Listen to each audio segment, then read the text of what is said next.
Hey everyone, it's Jared here with Heat Press Nation, and today I'm going to show you how to sublimate onto a polyester face mask.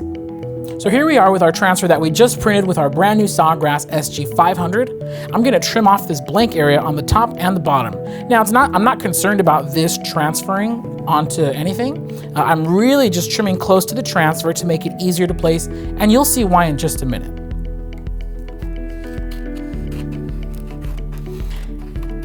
Now you see I'm just getting as close as possible without, I don't want to risk damaging my transfer. Move this out of the way.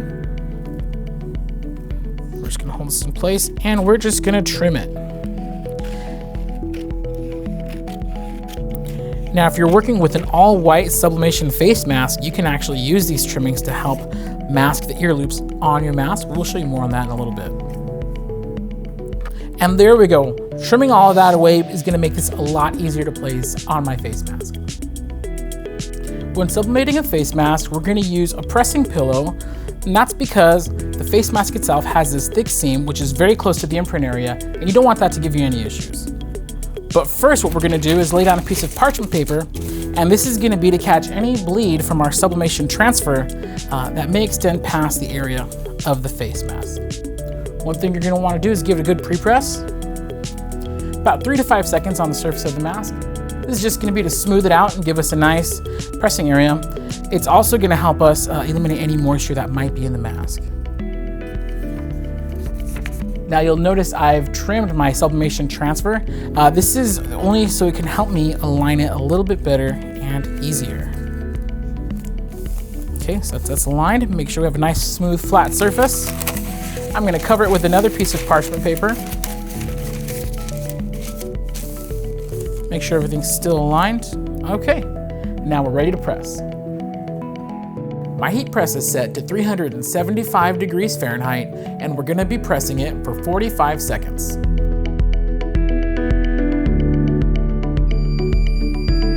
Okay, now that our timer is down to 0, we're going to open up our heat press.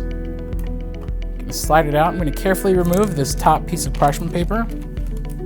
And now for the reveal. And there you see we've perfectly sublimated this face mask.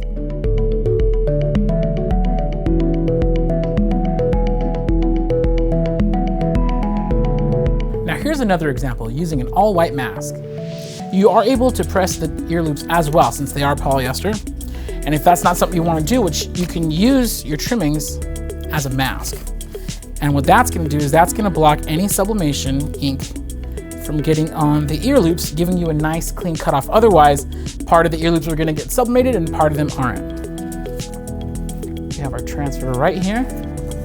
And again, I trimmed it so I can get that extra mask area and also to make aligning it nice and neat. We're going to cover it with another piece of parchment paper. My heat press is set to 375 degrees Fahrenheit, and we're going to be pressing it for 45 seconds.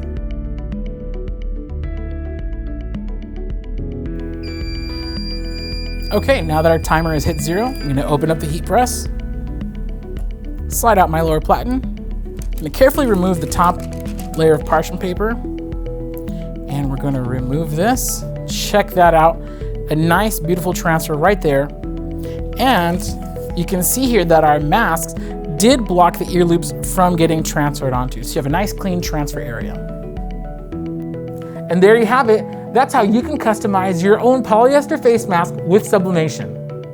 If you have any questions about this or any of our other products, please feel free to give us a call at 800-215-0894. You can also reach us at heatpressnation.com. Once again, I'm Jared with Heat Press Nation, and thanks for watching.